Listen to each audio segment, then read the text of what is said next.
Matías, ¿te entusiasman las historias de pioneros o te entusiasman la historia de los pioneros galeses? No, me gustan las historias de los pioneros en general. Antes de arrancar con la historia de los galeses, empecé a hacer una investigación sobre todo lo que son los pioneros y aventureros de la Patagonia en general. En realidad soy un apasionado de la Patagonia, hace como 8 o 9 años que por suerte puedo viajar, ir conociendo y metiéndome un poco como en las pequeñas historias y culturas de lo que fue sucediendo desde 1850 a 1920 más o menos, ¿no?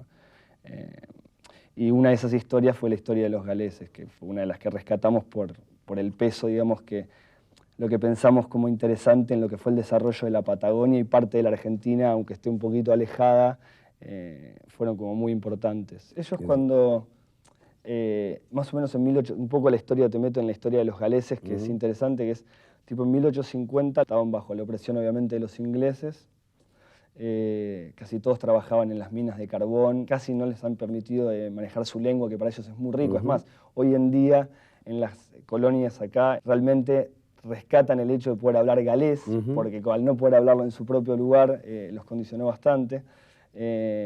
Bueno, de pronto esta cosa que te contaba antes de que llegan dos personajes que habían tenido un acercamiento con el gobierno argentino que tenía ganas de que los galeses pueblen parte de la Patagonia. ¿1800 cuánto eso? 1850 más o menos. 1865 llega el primer barco, que es el Mimosa, con los primeros inmigrantes galeses. Más o menos 1850 es donde vienen a hacer el primer avistaje, que nunca desembarcan, llegan a las costas de Puerto Madryn estos galeses, y ya les parece un paraíso en relación a lo que era su tierra.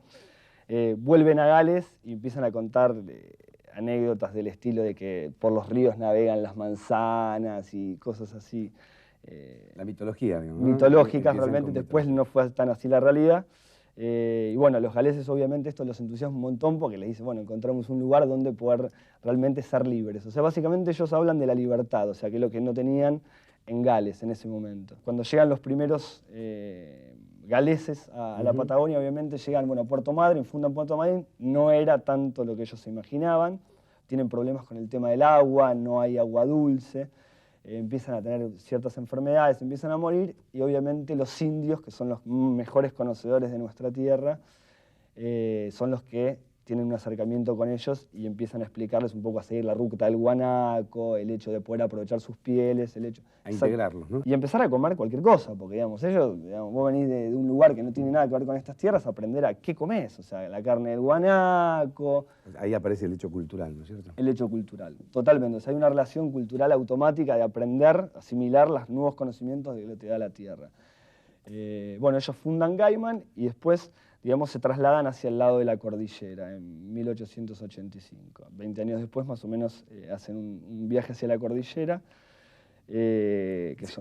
Dicho así suena fácil, ¿no? Sí. No. Hacen un viajecito a la cordillera, son unos cuantos kilómetros, ¿no? Son 600 y pico de kilómetros. 600 y pico, sí, casi 700. No en condiciones, carretas. Claro, en caballo, carreta, a campo traviesa, no había ruta, no había camino. Pero me parece importante rescatar dos cosas. Una primera inicial que la soslayamos, la pasamos medio rápidamente, aunque la mencionamos, que es un criterio que venimos sosteniendo, ¿no? Desde la Secretaría de Cultura, el tema de la cultura vinculada con el paisaje. Naturalmente el paisaje genera un hombre cultural, porque el aprovechamiento del paisaje, la integración con el paisaje, va generando episodios culturales rotundos y que son los identificatorios. Sí. Un poco para poner en tema este asunto de las culturas universales, ¿no? La universalidad de la cultura se relativiza en función del hombre vinculado con su paisaje. Vos lo señalabas muy bien. Venían los galeses con su acervo cultural, pero la transformación de ese paisaje fue inmediata de ese acervo y la propuesta de una nueva cultura y la integración de las dos en un proyecto nuevo, ¿no es cierto? Sí, la verdad que ese momento, a mí me sorprendió mucho el hecho de 3 cosas importantes. Lo que fue libertad, el venir a la Argentina, o sea, la Patagonia para ellos fue el lugar de libertad. El hecho de la celeste y blanca, el sentirse, o sea, un nacionalismo tienen por la Argentina muy importante. O sea, se sienten realmente argentinos, aunque te cuenten que su sangre es galesa y hablen el galés para, digamos, reivindicar un poco. Y mantengan costumbres hoy día. Sin duda. Digo, las maravillosas tortas, los maravillosos tés, toda la repostería galesa, ¿no? Todo el orgullo de su pertenencia original, pero sin renunciar al espacio. Es más, Chile, en el momento anterior un poco al conflicto, ya cuando están, digamos, anterior al plebiscito, perdón, les ofrece más cosas. O sea, le dice, le vamos a dar 10 leguas cuadradas a cada uno, mucho más de lo que le ofrecía el gobierno argentino. El tipo dice, no, nosotros vinimos bajo bandera argentina y morimos bajo la bandera. Qué bueno, ¿no? Lo quiero rescatar porque me parece la voluntad de pertenecer.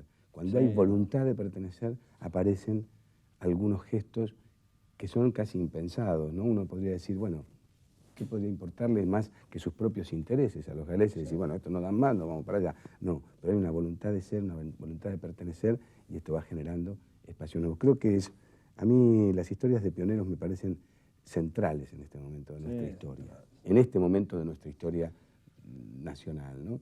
Porque creo que estamos en tiempos verdaderamente de replantearnos esta idea de volver a ratificar la voluntad de seguir juntos.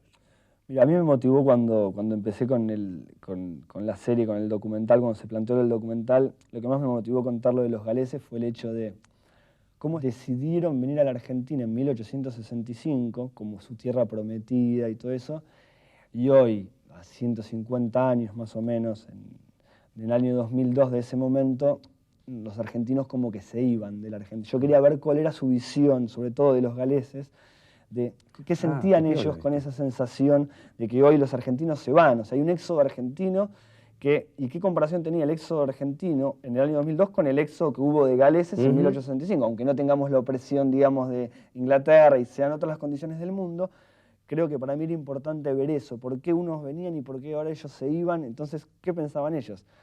Y ellos no lo pueden creer. O sea, realmente ellos dicen, ¿cómo se van a ir de este lugar que tiene todo? O sea, pensemos que ya es gente de campo, con lo cual ellos, lo más importante para ellos, nace de la tierra. Y nosotros de la tierra tenemos todo. O sea, uno no puede pretender más. Notable, ¿no? Notable. ¿Cómo se van a ir de este lugar que tienen todo? El asunto es que hay que construir. Hay que construir. Bárbaro.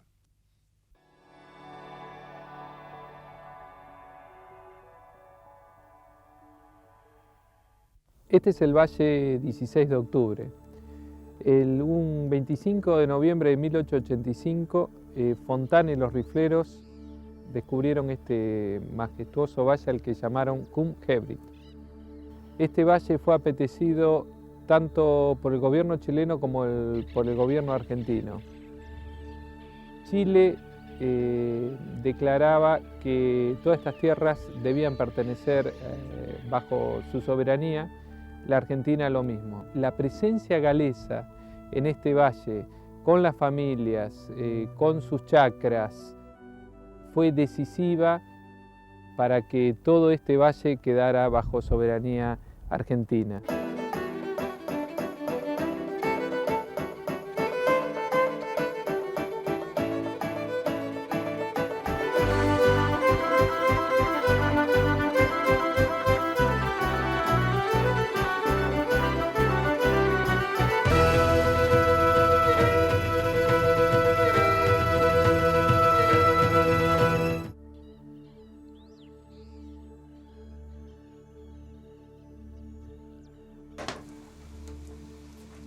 Gales en 1850 era un pueblo absolutamente sometido. Estaban muy mal económicamente. Ya estaba bajo el dominio de la corona británica. Los trabajos eran muy duros. No tenían libertad para el idioma, para su cultura, su religión. No le permitían mantener sus costumbres, sus idiomas. Los chicos inclusive tenían un cartel para ir a la escuela que decía soy una nena galesa, cosa que nadie se junte con ella. Los domingos, cuando iban a la prédica a la capilla, únicamente entraban los lores y los galeses tenían que escuchar de afuera. Yo entiendo que una de las fuentes de trabajo más importantes que habían eran las minas de carbón, insolubres totalmente, ¿no es cierto? Tal es así que después que llegaron acá, varios de ellos de acá murieron muy jóvenes. Era un pueblo muy humilde. En aquel tiempo pensaron que después se podía hacer una colonia galesa acá.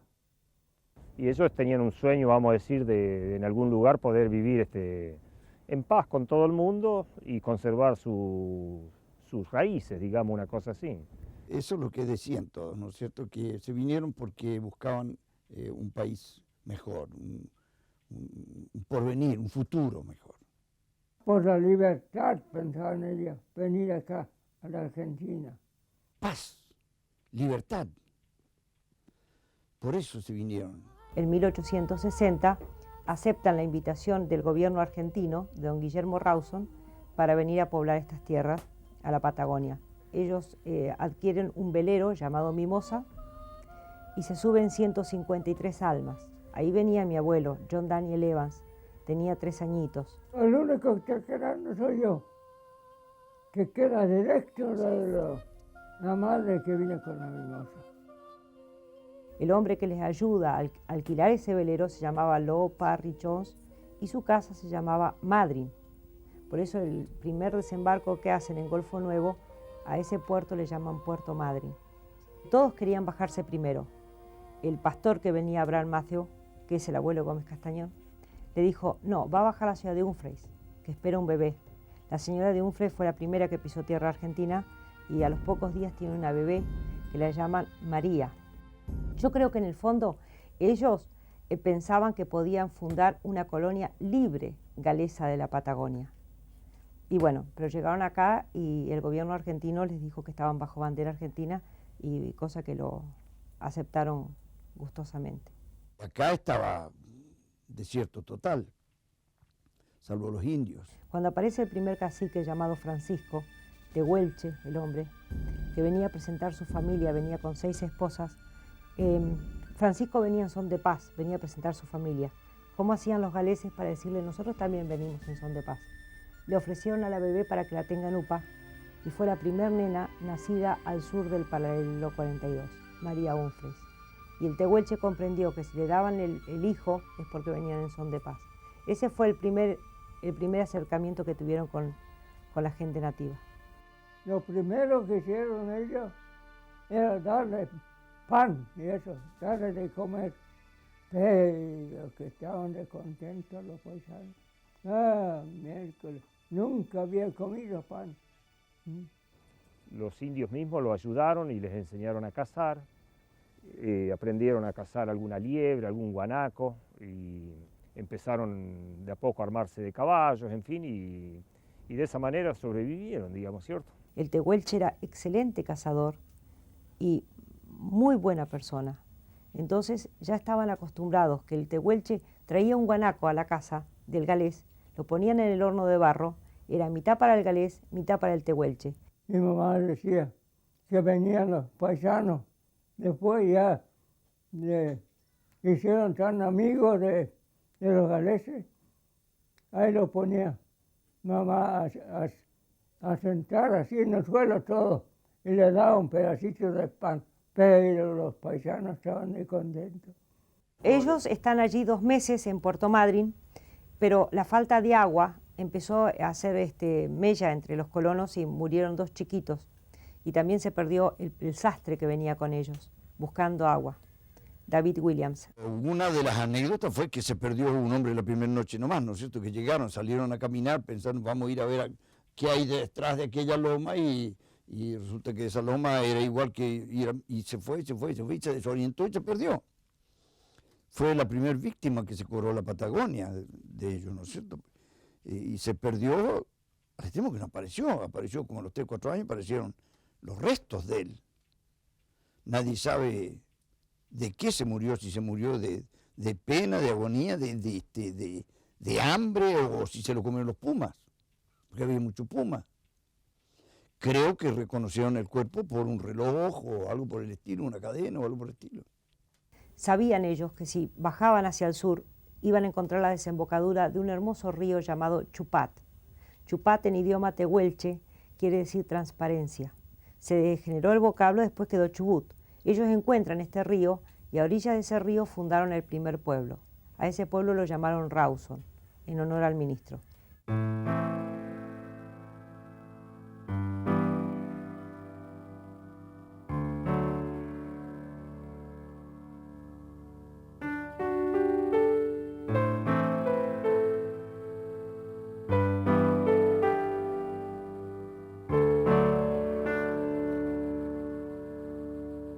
1869 el gobierno argentino se olvidó que los había invitado y pasaron hambre. 4 años comieron yuyo hervido y tomaron leche.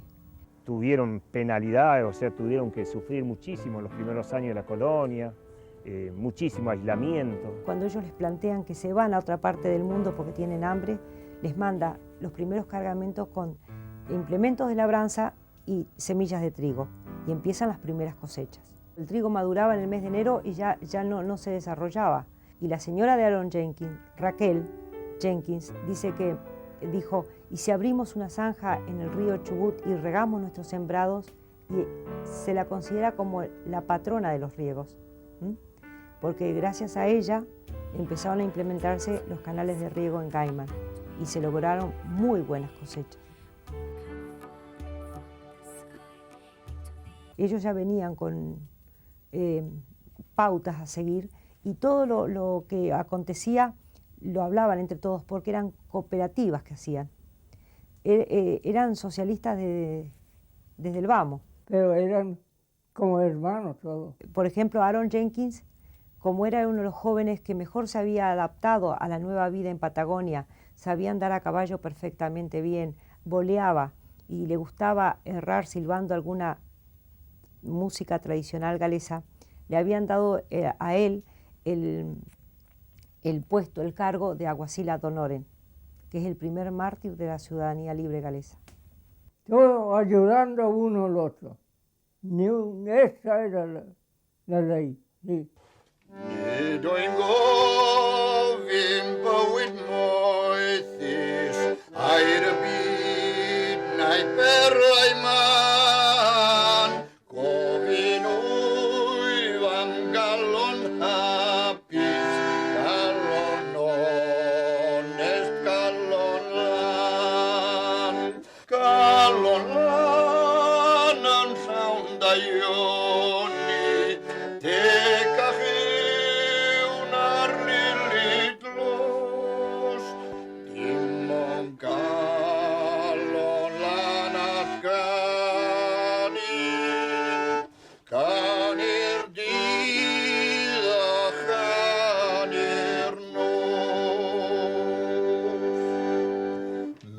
Pretendo vida ociosa, perlas ni un galardón.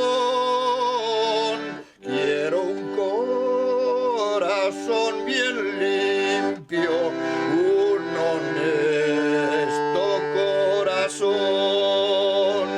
Corazón valiente y puro, luce más que un buen jardín, solo un corazón bien limpio canta y cantará sin fin.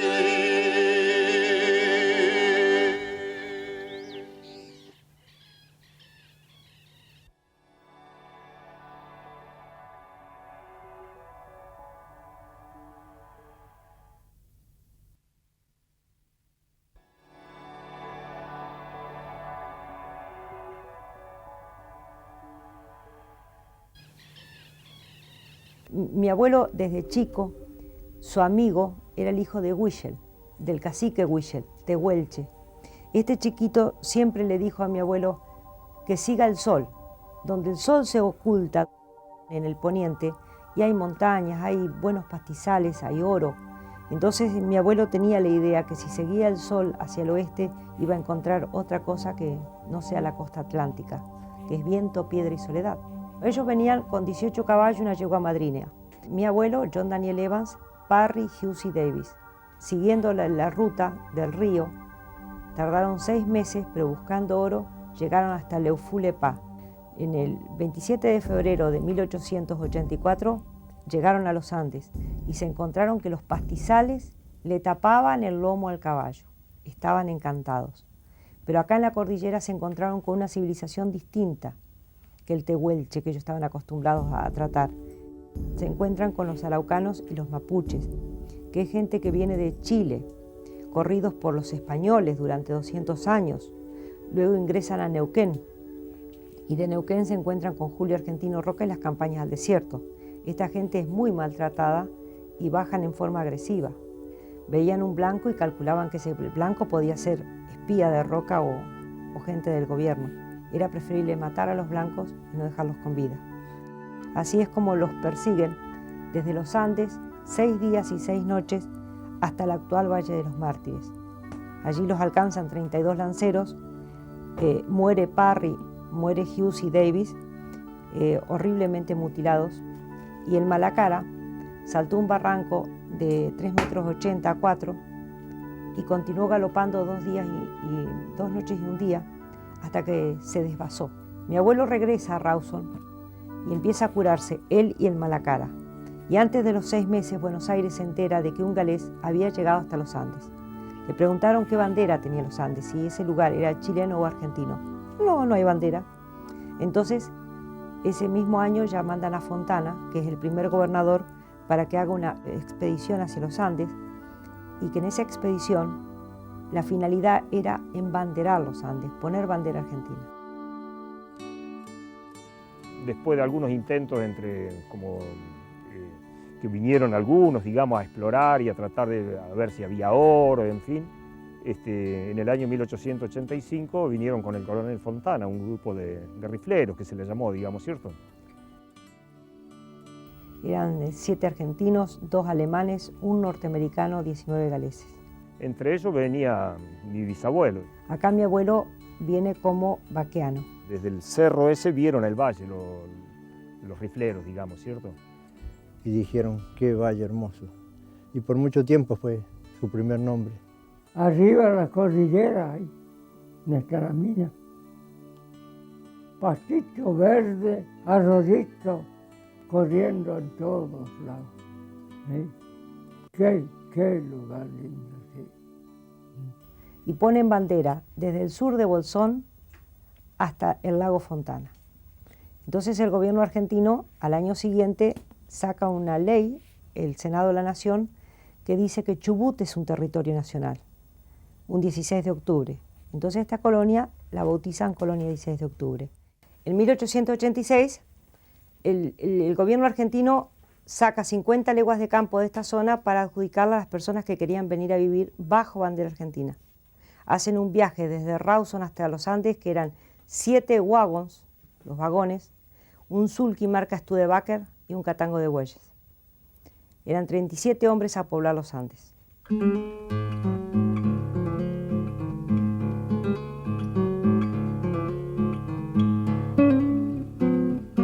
O sea que venían como inventando camino y pasando con los vagones, como en el lejano oeste. Incluso había gente que contaban de que también por venir arriando animales, en algún momento las ovejas llegaba la época en que empezaban a parir, empezaban a tener los corderos, entonces se frenaba el viaje, había que irlos pastoreando. Llegaba la época de hacer la esquila, o sea que había gente que incluso tardó a lo mejor 2 o 3 años en venir sin ningún apuro para poder hacer que los animales lleguen en buen estado, digamos, ¿cierto?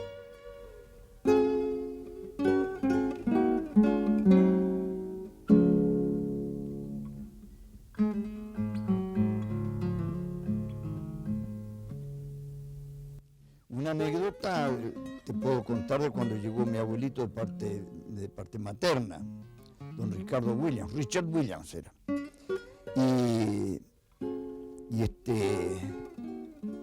se vino desde allá con todo, desde el Valle Inferior, se vino con todo lo que tenía, unas pocas vacas, unas pocas ovejas, caballos, y 2 o 3 chanchos, traería seguramente un gato y 4 gallinas o algo por el estilo, no sé, toda la familia, en vagones, que se decía en ese tiempo, vagones que se llamaban con caballos, y algún sulky, una vagoneta, para llevar cosas más, las menudencias,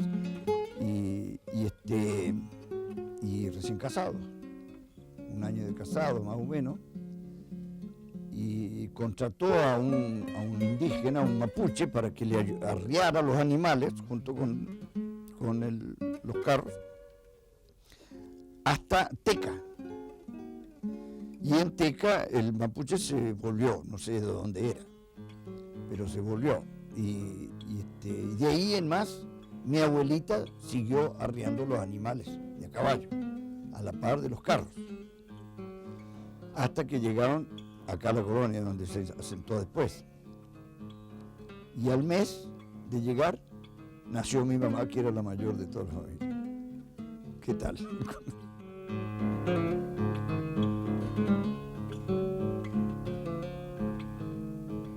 Pequeñas anécdotas, dice que también la señora Don Martín venía embarazada en el viaje, haciendo la travesía de Trelew para acá. Y tenía un muchachito que manejaba un vagón liviano en el que venía la señora, y el marido venía con un vagón grande, digamos, ¿cierto? Y entonces dice que la señora le decía en la noche al marido que el chofer, digamos, del vagón liviano era un poco bruto, que animaba por ahí mucho los animales y pasaba los barquinazos muy fuertes, digamos que son. Entonces don Martín Underwood, que lo pintan como un hombre grande, bastante bruto, así, o sea, no de muchas palabras, digamos, en la noche lo llamó al chofer y le dijo, manejá con más cuidado, dice. No, vagón Mitchell, le dice el ayudante.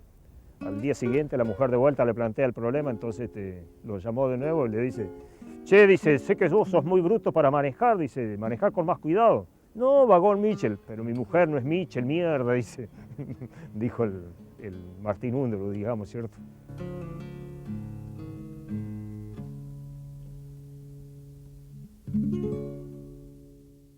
Y bueno, se establecen acá y empiezan con lo que sabían, a hacer trigo.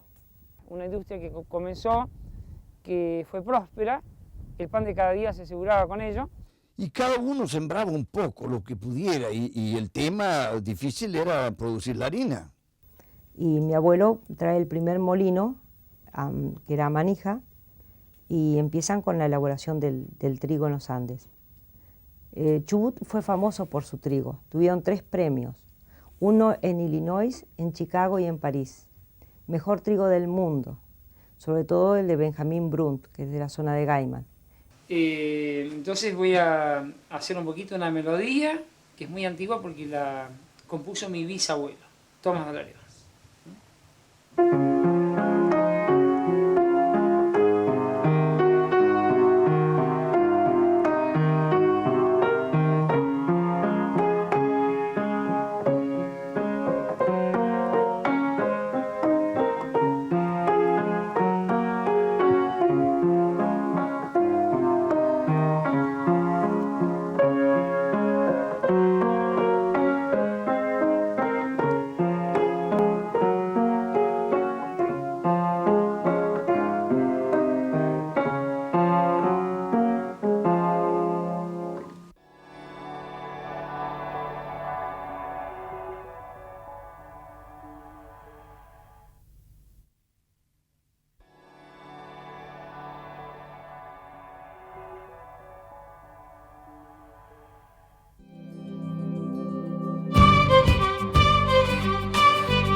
Se trabajaba mucho, mucho. Había que trabajar de sol a sol.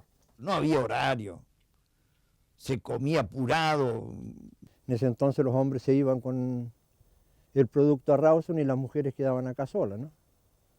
Por eso muchas veces se habla que los héroes eran los hombres, y yo diría que las mujeres también eran, porque quedaban solas con chicos, chiquitos.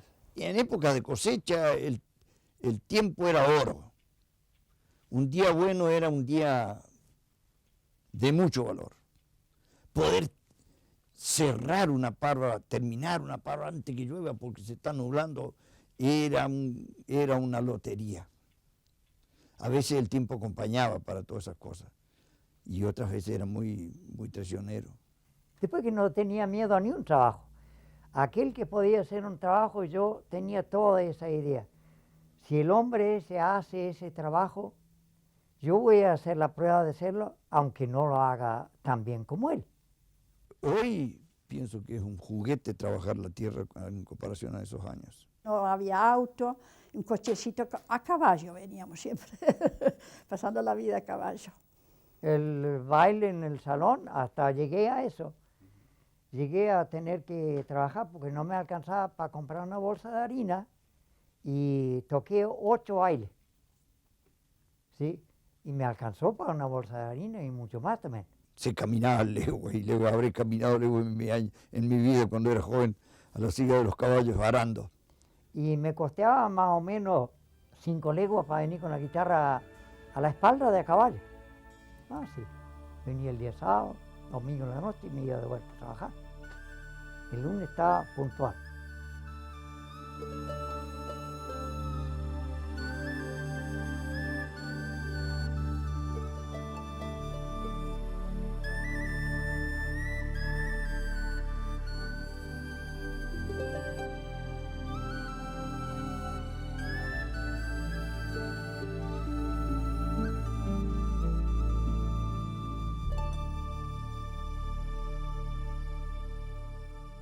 Eran muy religiosos, tenían una fe tremenda, tremenda, mucho más que de lo que hoy se tiene, yo creo, en Dios.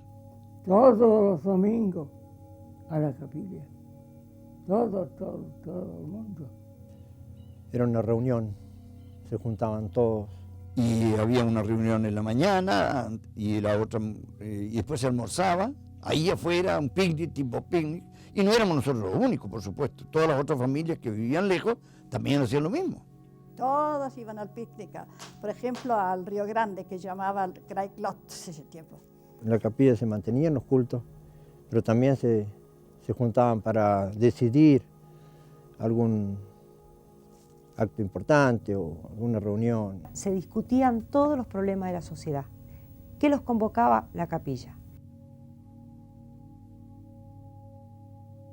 Unos que venían de la otra punta de la colonia y así, el que estaba a más de 5 kilómetros de la capilla era muy lejos para venir 2 veces, hacer el viaje 2 veces. Así que se quedaban allí, almorzaban, después iban a otra reunión en la tarde, se tomaba el té, un gran picnic, una lona grande sobre el pasto, sobre la lona una matra tejida por los mapuches y sobre la matra un mantel lujosamente bordado, a lo mejor, blanco, impecable, planchado con almidón, ¿no? todo un festín. Época muy linda, muy feliz, todos unidos, más unidos que hoy. Hoy no se dice, bueno, vamos a un picnic, se van familiares nada más, ¿no es cierto? No se junta la gente como antes. Yo pienso que son costumbres que se han ido desvaneciendo, si digo. El pastor era imprescindible. Dentro de la capilla estaba la escuela. Yo hablaba galés correcto. Cuando fui a la escuela era bastante duro para hablar castellano. Pero aprendí con los peones que tenía papá. Sí, porque no podíamos hablar con los mayores en Castilla. Había que hablar galés. En la escuela ni una palabra en galés, ¿eh? Mamá nos enseñaba a leer y escribir en galés todas las noches en invierno y otros venían a cantar y cantar y cantar. Y en eso fue mejor escuela que tuve yo fue en la casa. Cualquier fiesta que había acá en la Argentina, 25 de mayo, el 6 de octubre, todo eso, siempre había en la capilla ahí para todo el día, juegos para los chicos, grandes, carreras a pie. Jugamos a la liebre y los perros, porque perros galgos vienen y cazaban liebres. El hombre salía con los perros. Bueno, y las liebres estaban escondidas, que habían chacáis chicos ahí. Y por ahí se levantaba una liebre y le echaba a los perros. Hasta que llegaba ahí al redondel que tenían hechos, llegando ahí se salvaba la liebre. Y si lo agarraban antes, bueno, lo agarraban. Pasaba todo el día en la fiesta. En la capilla hicieron, me acuerdo, el primer Navidad que hicieron en la capilla con el árbol, con todos los regalos encima. Y había muñecas. yo decía, yo quiero una de esas muñequitas. No. Bueno, me tocó una tacita que yo ni quería ni ver, pero la tengo todavía. Y yo decía, cuando sea grande yo voy a comprar una muñeca. No la compré nunca. Toda la vida sin muñeca. Y ahora tengo una sobrina nieta en Buenos Aires que trabaja, que recibió de odontóloga, y trabaja, y me compró una muñeca. Decía, no quiero que mi tía pase la vida sin una muñeca. De a poco se ha ido perdiendo, pero todavía existe nuestra capilla y trataremos de seguirlo manteniendo, ¿no? Todas las noches mi mamá decía, cantan a la abuela, yo y mis dos hermanas. Tenían que cantar a la abuela todas las noches antes de ir a dormir. Tenía 4 años yo ya, murió ella 4 años. Y cantábamos una canción para ella. Y me acuerdo el día que murió mi abuela, era en agosto, y una inundación, estaba muy enferma, inundación tremenda. Nadie podía cruzar el río. Y vino alguien a caballo de allá, y en la casa acá, la de Jones ahí, levantaron una bandera negra, fallecimiento. Y era mi abuela. Y vino uno el otro día a caballo nadando. Y me acuerdo ver a mi mamá arreglando un poco de las flores y llorando. Yo tenía 4 años. Y no pudo mi mamá ir al entierro ni nada.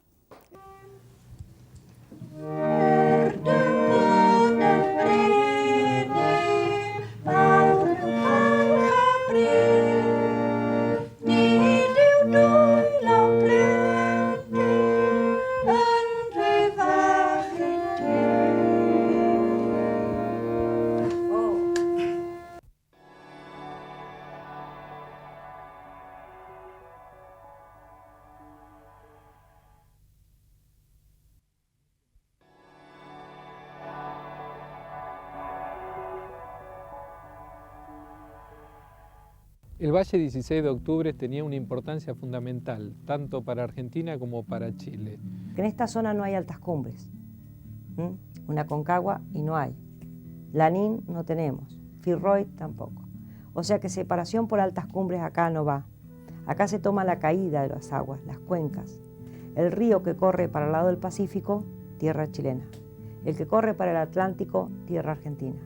Y ustedes habrán visto que desde el Manso, Lago Puelo, Epuyén, Futalauquen, Futalefú, son todos cuenca pacífico. Era un valle con muchas posibilidades productivas, con muy buenos pastos. En 1902 llega a Chile y hace el reclamo de sus tierras que le correspondían, desde el Manso aproximadamente hasta el lago General Paz. Desde Chile se vivió de alguna manera no dándole tanta trascendencia, por lo menos por los medios periodísticos. En la Argentina había una susceptibilidad muy grande y había diarios que realmente veían una guerra inminente. Entonces Chile hace el reclamo y los galeses dicen, no, la Argentina nos dio 1 legua de campo. Chile le dijo, yo te doy 2 leguas de campo y título inmediato. Pero vamos a un plebiscito y ese día me votan a mí. Bueno, se juntaron.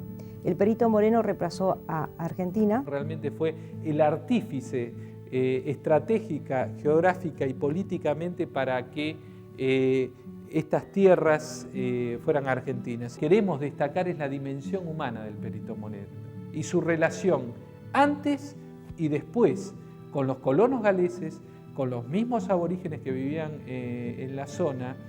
Stephen Balmaceda representaban a Chile. El delegado chileno, un geógrafo alemán que fue contratado por Chile justamente por Balmaceda, en el gobierno de Balmaceda, y que hizo una muy buena defensa de la posición chilena.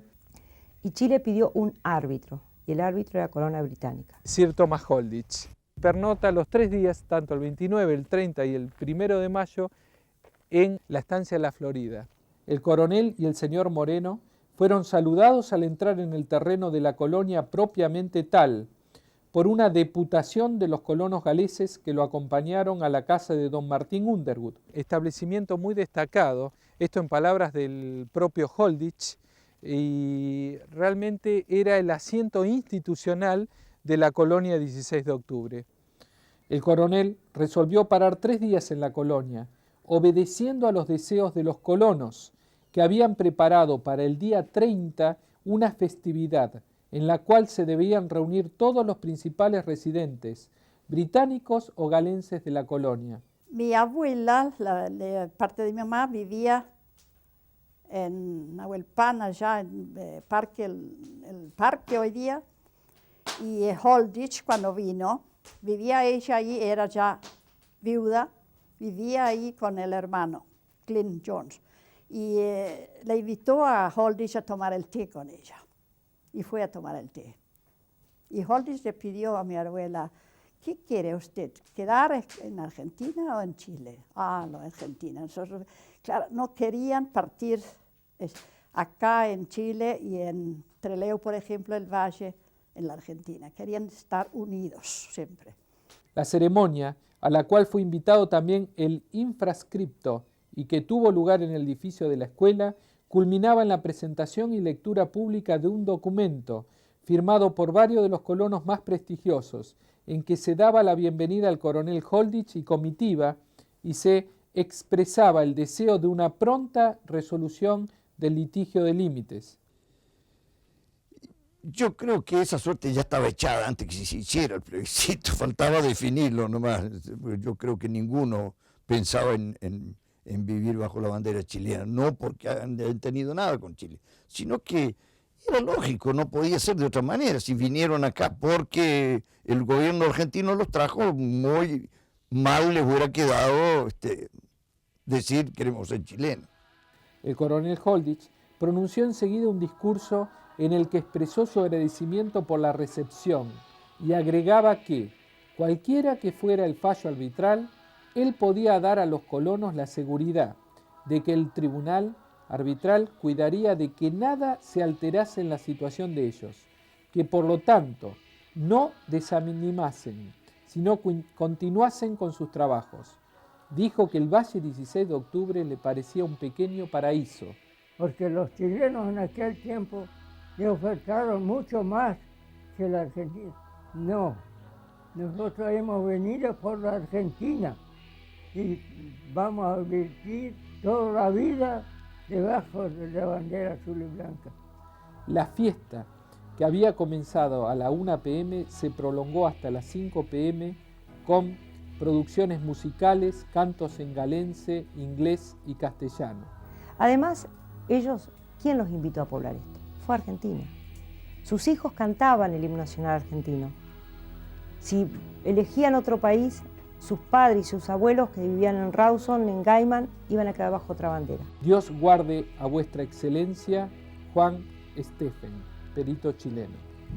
Este lugar, conocido como la Piedra Holditch, fue muy importante y tal vez el momento de distensión de los protagonistas, tanto de Hans Stephen como del perito Moreno y como de Sir Thomas Holditch. En este lugar se reunió el bisnieto del perito Moreno y el bisnieto de Sir Thomas Holditch, y justamente a nosotros nos dio esa sensación de 100 años después de una reafirmación, ¿por qué no?, de este sentimiento de argentinidad que se expresó tanto en el acto del 30 de abril como en este acto en esta Piedra Holditch. Y como me había dicho que no andaba bien, hice el pequeño trayecto hasta Trevelin y fui a verla a mi vieja, cómo andaba. Se levantaba a la siesta, qué sé yo, y se puso, cuando le dije que yo había estado en el acto, un poco como ceremoniosa.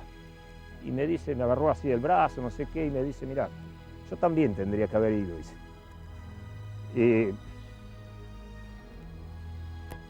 Pensá, Mario, me dice que muchos de los que estuvieron ese día podrían haberse quedado en sus casas y no haber estado. ¿Y de quién sería esto?, me dijo. Gracias a estos galeses que estaban reunidos en la histórica Escuela 18, ayudaron en mucho a la decisión del arbitraje inglés para que todas estas tierras pertenecieran a Argentina. Y esto es muy importante rescatar porque la gente no tiene conocimiento de esta situación y han quedado más de 40.000 kilómetros cuadrados para Argentina. Fue un plebiscito en lo que los galeses contribuyeron seguramente a que estas tierras sean argentinas y a que la decisión del árbitro allí en Inglaterra el 20 de noviembre y del rey de Inglaterra en el laudo arbitral el 20 de noviembre de 1902 justificara y diera que todas estas tierras iban a pertenecer a la Argentina. Ese día, el 30 de abril de 1902, cuando el árbitro inglés les pidió que levante la mano para manifestarse qué bandera querían elegir, los galeses eligieron ser argentinos. Argentina ganó 353.000 hectáreas que eran chilenas. Si el Malacara no saltaba el barranco, mi abuelo moría junto con los 3 amigos y tal vez esta tierra nunca hubiese sido argentina. Gracias a un caballo criollo, esta tierra es argentina.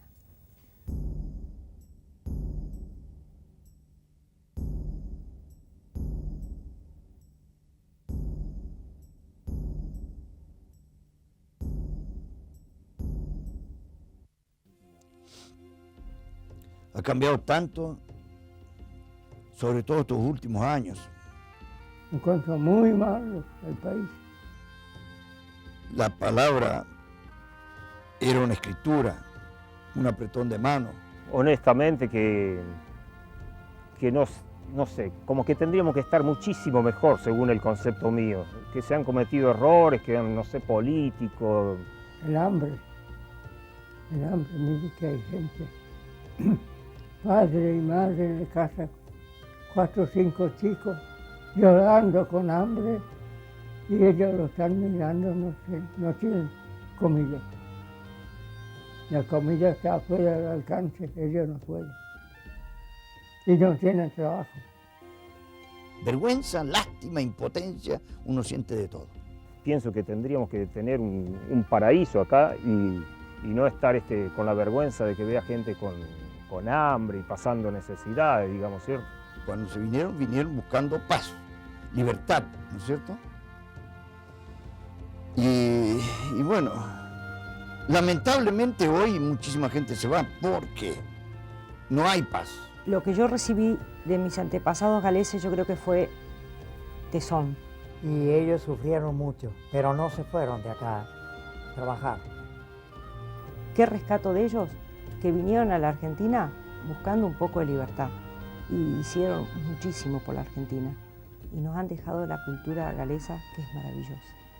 Pero aquí adentro hay algo que es argentino, ¿no es cierto? El país, las costumbres de uno, es muy difícil cambiarlo por otro. Hay que seguir luchando y gozar de los que nos dejaron los primeros colonos, ¿no? Si ellos lucharon para dejarnos este paraíso, tendremos que seguir adelante contra todo y quedarnos. Ahora voy a tener mis 98 años, 24 de julio que viene. ¿Sí? Ya pasé los 97, voy para los 98. ¿Sí? ¿Cómo no vamos a creer una cosa tan potente que tenemos en nuestra mano? Firma el vendedor de muy bravo. ¿Cuándo va a venir el buen tiempo?